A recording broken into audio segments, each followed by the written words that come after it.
Welcome to Financial Headwinds, a report by RWK Goodman, where we explore the state of the banking and finance industry today. We ask borrowers and lenders from across the banking industry to tell us what kind of appetite for lending there is in the current climate. I think since, in fact, the 2008 credit crunch, the whole banking system has changed. The way lending is perceived has changed.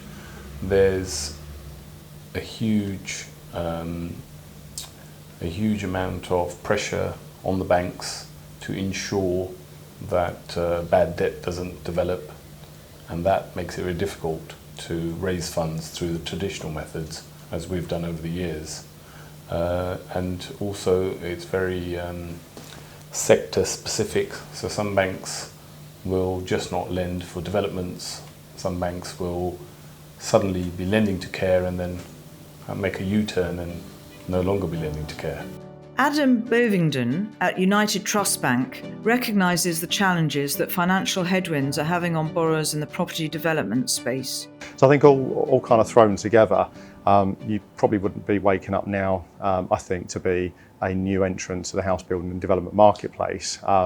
And really what we're trying to do is focus more on lending to those experienced developers, house builders, those that have been through the cycle and really understand what some of these or some of the implications of these challenges and headwinds may be. I think subject to those continuing to improve, our expectation is that there comes a point in 2024 when the market will bounce back and we'll be prepared to keep continuing to work with new clients and new borrowers, as well as our existing portfolio.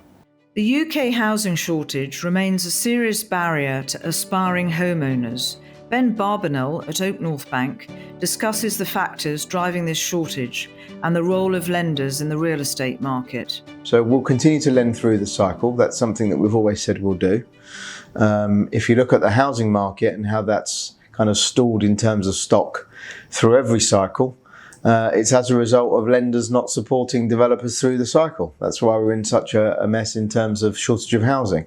So we will continue to be a lender that lends through the cycle. Do you think we're actually going back to the subprime crisis of the early 2000s? I don't think so per se. I think the circumstances are different this time. And I think in every cycle you seem to have different things at play.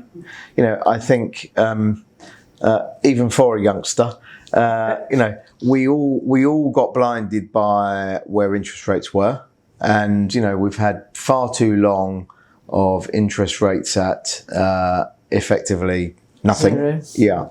Yeah, and this is more real world now. It's just different situation in this particular cycle to the one you mentioned, and I think in every cycle there's different factors that affect how things play out. Considering the current climate, how does this play out for borrowers? Leo Del Rosso at Commercial Acceptances expects to see a rise in defaults in response to stresses on the market.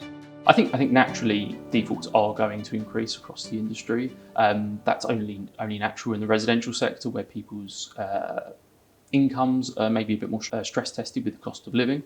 And then I think on the investor side, on the commercial market, I think where investors' portfolios are becoming under a bit more stress through higher mortgage repayments, I think it's natural that defaults will tick up slightly. But banks for the last 5-6 years have been stress testing deals quite severely when they've been entering into them.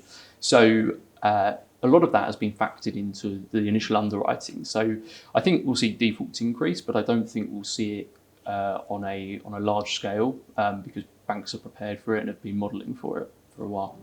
Our contributors share the lender's work on risk minimisation and the political pressures on the lender. And in the slowdown of the sales market which we're in at the minute, I would expect those same developers to be able to, whether it's a price reduction, whether it's incentives to borrowers, whether it's looking at potentially part exchange of units in order to try and achieve an exit.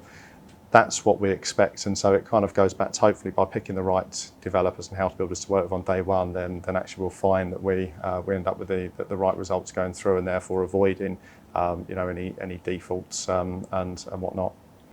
If you talk to the market, again, I think banks are holding off taking that action wherever possible.